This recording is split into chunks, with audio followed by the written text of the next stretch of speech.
Danny Milling's eldest granddaughter. I have very few clear memories of him, but they were all good. He taught me how to play chess, and although I'm not a very good player, I still remember how much he taught me. Multiple times when my parents take me outside for a trip, they point out what buildings he worked on. At first, I was actually surprised that he was an engineer, and that meant he was good at math. Unfortunately, his trigonometry skills did not get passed down to my dad or to me, which sucks because we have physics next year.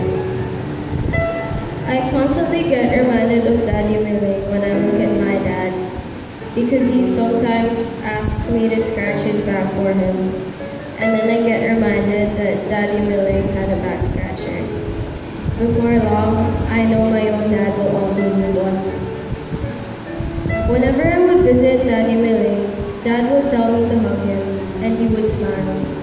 I'm just happy to hug him one last time in the ICU before he was put in this casket. It's just really sad that his other younger grandchildren will also never have the chance to hug him and see him smile. Miss you po, Daddy Millie. Tulong po sa physics next year. Mamimiss kayo ni Daddy. Pahiram raw po ng back scratcher.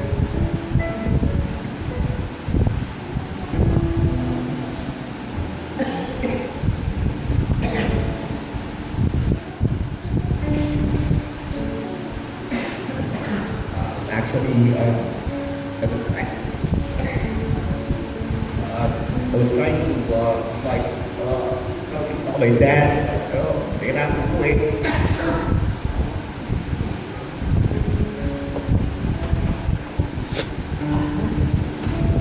I just want to thank the Lord for giving us a great father.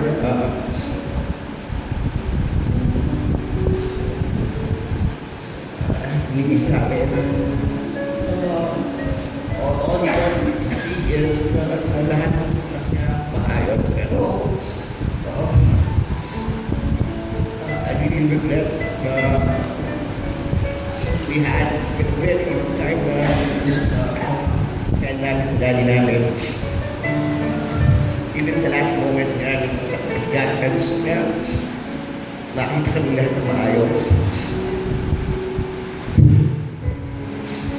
And the last thing that he said was, sa akin na, bahala ka na sa tropa, tawag.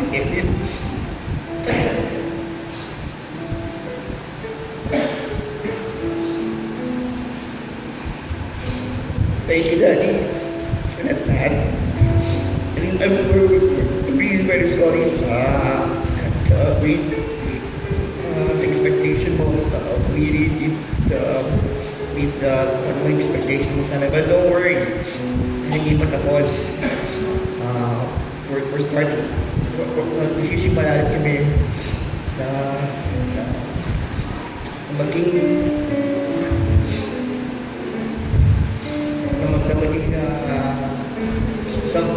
to be somebody in the future. Sorry. Talagang hindi ko alam sabihin. Thank you po sa lahat ng dumating dito, sa mga mag-anak namin, sa mga pinsa namin, na nag-asikaso. So, thank you po sa mga pagmamahal sa dad. Thank you po.